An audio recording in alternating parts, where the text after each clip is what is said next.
But I want to give Matt Trainer, who is a personal trainer and helping out with fitness, and it's a big piece of the development and how you perform as a wrestler. It's just not to be the technical aspects are one piece. Then you have your conditioning aspects, strength and conditioning, pretty much can combine those. And then there's also a mental aspect to it. And Matt, believe it or not, is going to talk to you.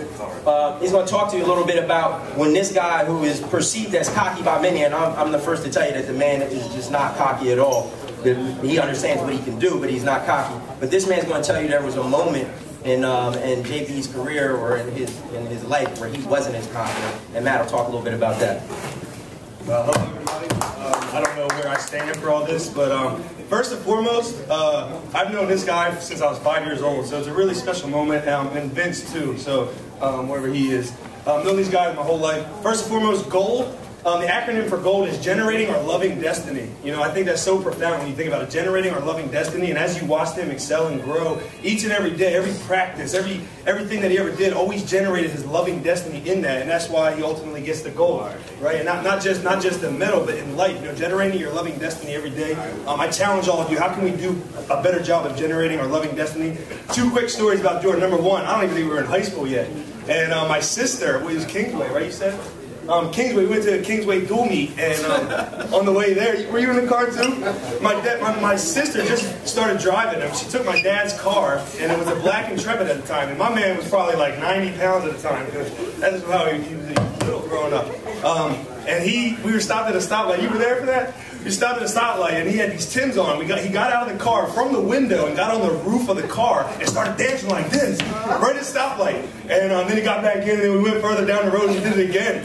And my dad the next day was like, yo, what's wrong with the hood of my car? I just thought it was funny. It's one of those moments that you don't ever really forget. The second, the more serious one was Jordan just got done his junior year, win the national championship. And then, I don't know if a lot of you know the story, but he was 8-0, and on his 9th match, your grandfather, right, Mr. Burroughs, your father passed away, right? So he had to leave, and he went to his grandfather's funeral and missed the match. That was his 9th match. That would have been his 9th match. So the next match would have been his 10th match. He wouldn't have been able to redshirt if he had 10 matches under his belt. He missed 1 match going to the funeral, and then came back, and that's when he tore his PCL and his LCL. Isn't that the 2 ligaments? So, with that said, just how things work out. You know, if those series of events didn't happen, and he didn't have the capacity to redshirt, who knows where we would be right now. So with that said, he came home a few months after his surgery. We got a little workout. We were working out in my garage at the time.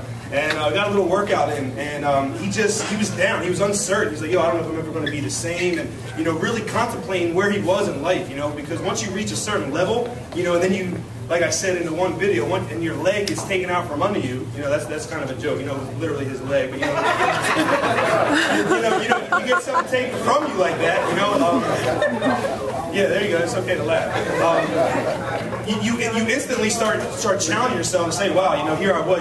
You have to focus on what you find important and what you value, because his value was in his success at the time, and then all of a sudden he's like, wow, my legs, that's my whole kit and caboodle is my legs and how I move and stuff. So I just thought it was interesting how he was at this hiatus, and then he was at this low. And in that time, you know, I really feel like there was so much humility that came out of that. That's why he's in a position right now to give back and everything like that, because he knows what he's like when he's down. You know, and striving to get back and striving for greatness, even in the midst of adversity and calamity. So I just want to challenge you all with that.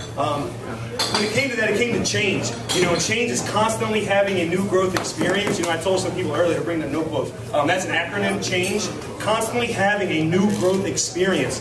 Very profound. You know, every day from that point on, we just had like a 2-hour conversation outside of my house on how we can keep everything in perspective and know something's working greater to work in something special. So change is constantly having a new growth experience. So in that time, how much did you grow? A whole lot in that time, right? In those times of adversity and calamity, and that's where you got to dig deep and find something more than just what you're used to. So I just want to challenge you with that. Last thing I want to end with is flow.